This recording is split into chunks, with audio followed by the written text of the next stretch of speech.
Plaster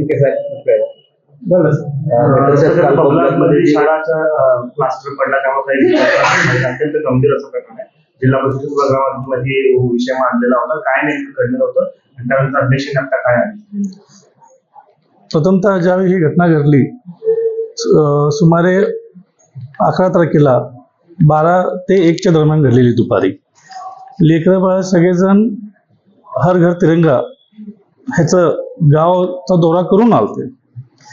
वर्गाच्या आत जाताना वरचं सिलिंग कोसळलं गेलं, पण ज्यानंतर ही घटना घडली टोटल 16 लहान लेकरांना जखमी झाले आणि 2 शिक्षकांना. त्यापैकी एक शिक्षकाला जास्त लागलं, पण त्या एका शिक्षकाला ज्यांना जास्त लागलं त्यांच्यामुळं एक चिमुकला बाळ वाचला गेला.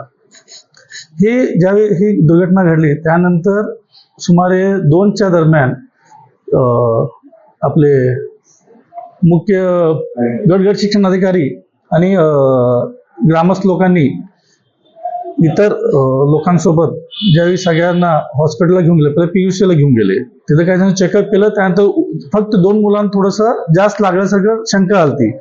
आणखी एक लहान मुलगी ती उलटी पण केली. त्यामुळे एक भीती असं होती की डोक्याला त्यांना मार लागला का.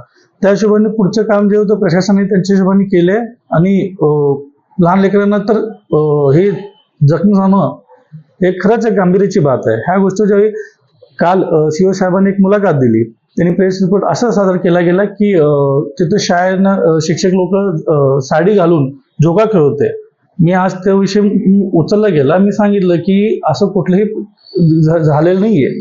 CO साहेबांना माझ्या मते त्यांना चुकीचं हे दिलं गेलेलं आहे की असं लहान पोरं झोका खेळत म्हणून. पण साहेब मग सांगायचं अर्थ की 8वीच्या विद्यार्थी झोका खेळत नाही किंवा एका जबाबदार अधिकाऱ्यानं असं पद्धतीचं स्टेटमेंट दिलं की शिक्षकांनी जी आहे ती साडी IAS ऑफिसर आहेत की त्यांनी अशा पद्धतीचं जबाब देणं कितपत योग्य वाटतंय की साडी जी आहे एक मिनिट साडी जी आहे ती विद्यार्थ्यांना दिली आणि त्याचा जो दोष आहे तो कॉन्ट्रॅक्टरवरती किंवा ठेकेदारावरती न फोडता जो आहे तो दोष जो आहे तो शिक्षकांवरती फोडला गेला. हे कितपत योग्य वाटतं? मुळात ही चुकीची गोष्ट आहे. हे असं करू नये. जो दोषी त्याच्यावर कारवाई होणं हे गरजेचंच आहे. आणि मी ऑलरेडी प्रेसला एक बाईट पाठवलेली आहे, तुमच्याकडे पण पोहोचली असेल ती. त्यामध्ये एक विद्यार्थ्यांनी क्लिअर कट सांगितलं की आम्ही आज जाताना पडले. मग अधिकारी कुठल्या ह्याच्यावरती हे करायला लागले? CO साहेबांनी असं स्टेटमेंट देणं चुकीचं आहे.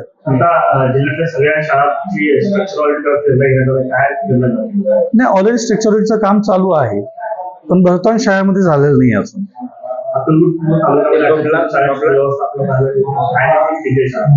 पण अकोला तालुक्याची नाही अख्ख्या जिल्ह्याची ही गंभीर स्थिती आहे. आणि मुळात मी ऑलरेडी शाळेच्या रिलेटेड 18 तारीख मे 2026ला पत्र दिलेलं आहे की पावसाच्या वेळेस शाळेचे जे दुरुस्तीचं काम आहे ते करून घेणं गरजेचं आहे. पण आता पण आम्हाला असं म्हणण्यात होतं की निधी आली नाहीये. पण एखाद्या आजच्या ह्याच्यामध्ये 1,83,19,000 रुपये ही निधी राखीव ठेवलेली आहे आणि निधी उपलब्ध आहे दुरुस्तीसाठी. मग निधी आता पण देण्यात का नाही आली? हो,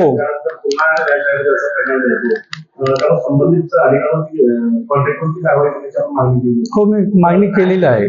पण CO साहेबांचं म्हणणं असं येते की ते जे काम होतं फ्लोरिंगचं काम होतं. मग सिलिंग पडल्यावर फ्लोरिंगच्या कामावरती काही दोष देता येत नाही असं CO साहेब म्हणतात.